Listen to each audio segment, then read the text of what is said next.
Sesaat lagi Anda akan mendengarkan program Renungan Sahabat Seperjalanan bersama Pendeta Wendy Pratama. Selamat mendengarkan.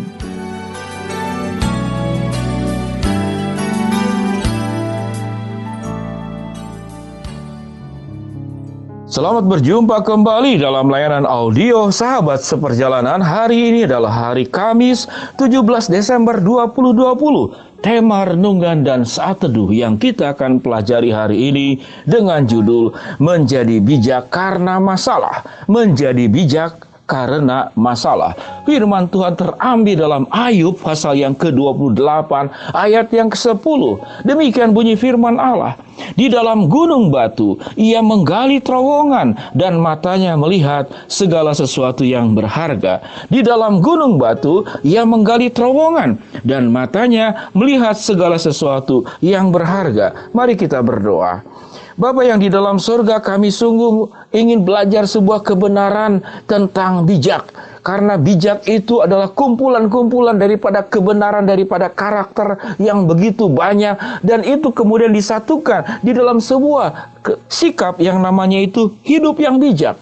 Di dalam bijak ada kebenaran, di dalam bijak ada kebaikan, di dalam bijak ada ketulusan, di dalam bijak ada sikap murah hati, di dalam bijak ada 9 buah roh yang terdapat di dalamnya. Dan itu kemudian harus diikat dalam sebuah karakter, dalam sebuah sikap hidup yang namanya itu bijak.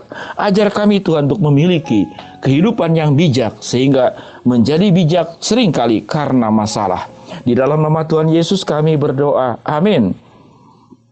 Sahabat seperjalanan yang dikasihi Tuhan, cukup menarik bahwa setelah Salomo memiliki segala sesuatu yang diberikan oleh Allah kepada dia, kekayaan, kemuliaan, kehormatan, kemajuan, segala sesuatu. Namun di penghujung kehidupan Salomo hanya minta hati yang bijak untuk menimbang mana yang baik dan yang benar. Salomo meminta hikmat dari Allah untuk membedakan mana kehendak Allah dan mana bukan kehendak Allah. Sahabat seperjalanan yang dikasihi Tuhan, Ayub 28 ayat yang ke-10, di dalam gunung batu ia menggali terowongan dan matanya melihat segala sesuatu yang berharga.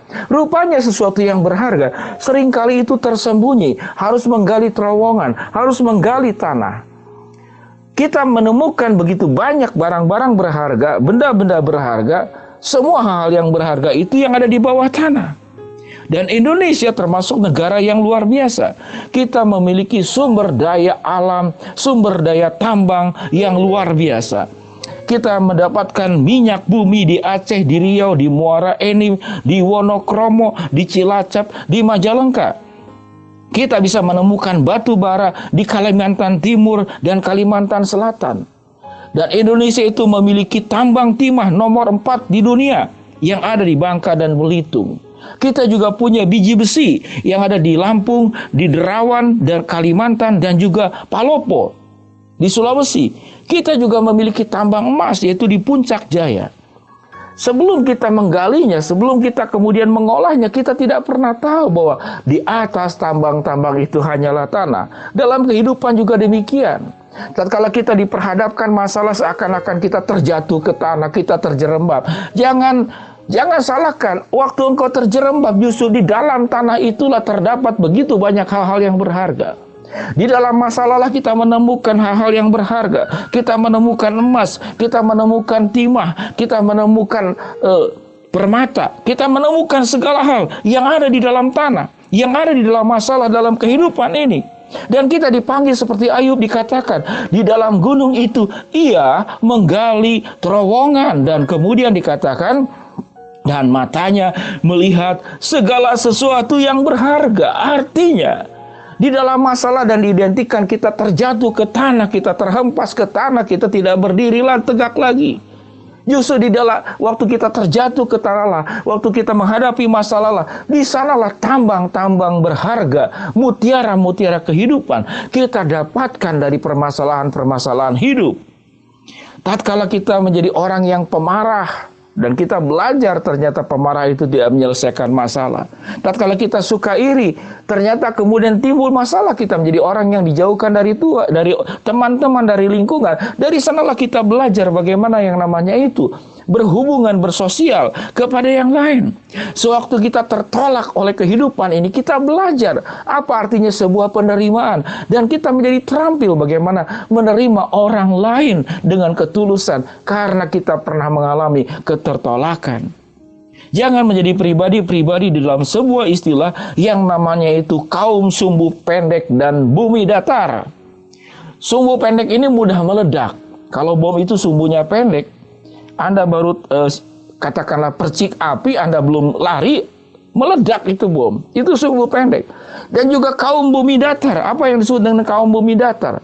Yaitu orang-orang meyakini sebuah kebenaran yang salah. Dia meyakini bumi ini datar, bukan bulat, dan itu katakanlah dipertahankan sedemikian rupa dan tidak pernah mau mendengarkan masukan-masukan dari orang lain. Sementara ilmu pengetahuan sudah menemukan bahwa bumi ini bulat, bumi ini bukan datar, sehingga menjadi orang bijak adalah selalu terbuka kepada masukan-masukan hal-hal yang baik dari luar dirinya, khususnya tentu dari Tuhan. Jadi orang yang bijak adalah orang yang terus belajar, tidak pernah berhenti belajar, terus memperlengkapi diri, dan selalu dia sadar bahwa hidupnya adalah murid sepanjang hidupnya sampai mati. Kita ini murid, kita ini pribadi-pribadi yang harus terus belajar dan terus sekolah untuk memajukan diri. Tatkala seseorang merasa paling benar, paling baik, paling jago, paling luar biasa, paling mengerti, di sanalah dia adalah kelompok-kelompok yang dikatakan sumbu pendek dan bumi datar. Semenjak itulah dia tidak pernah lagi belajar. Dan di sanalah kejatuhan. Orang-orang yang terus belajar adalah orang yang bijak. Seberapa banyak pun yang dimilikinya, kekayaan, harta, pengetahuan, pengalaman hidup, dia tetap merasakan kurang dan belum mengalami kemajuan yang maksimal. Sehingga kalau ada orang-orang tertentu, mungkin orang tua, mungkin bos, mungkin siapapun juga, dia merasa paling tahu, maka dia bukan kelompok orang bijak. Karena orang bijak itu akan terus menggali terowongan dan matanya melihat, Alkitab mengatakan, segala sesuatu yang berharga yang akan ditemukan untuk memperkaya dirinya. Tidak hanya mengkaya tentang materi, kaya tentang pengetahuan, kaya di dalam karakter, kaya di dalam pergaulan. Dan tentunya semuanya ini disatukan di dalam satu kata yang namanya itu bijak, yang namanya itu berhikmat. Jadi perjuangan orang-orang percaya yang tertinggi adalah meminta kepada Allah, aku menjadi orang-orang berhikmat, aku menjadi orang-orang bijak. Untuk berhikmat dan untuk bijak, seringkali kita harus belajar daripada masalah-masalah kehidupan. Baik masalah yang kita hadapi maupun yang orang lain hadapi. Kalau bisa, jangan kita mengalami masalah yang buruk dulu.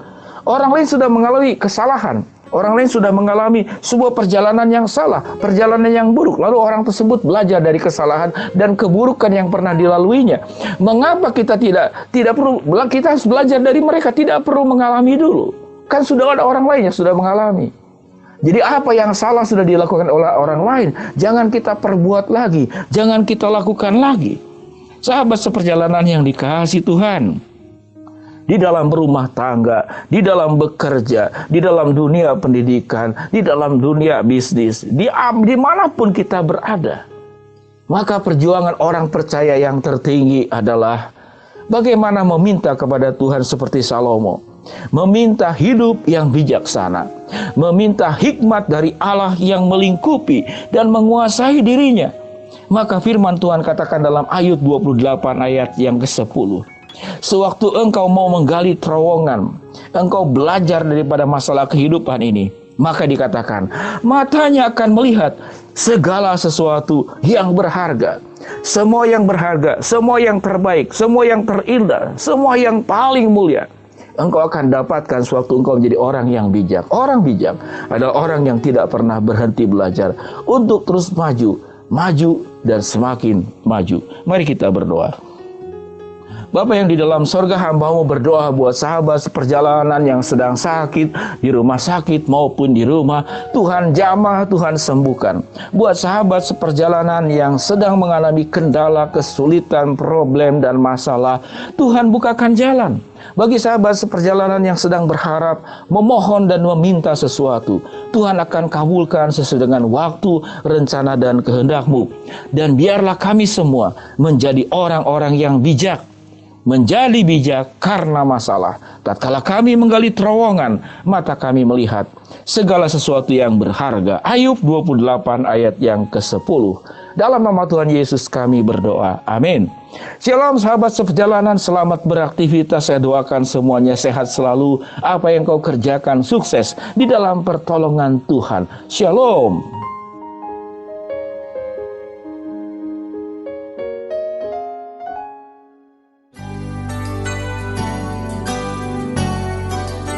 Anda baru saja mendengarkan program Renungan Sahabat Seperjalanan bersama Pendeta Wendy Pratama. Terima kasih atas perhatian Anda. Tuhan Yesus memberkati.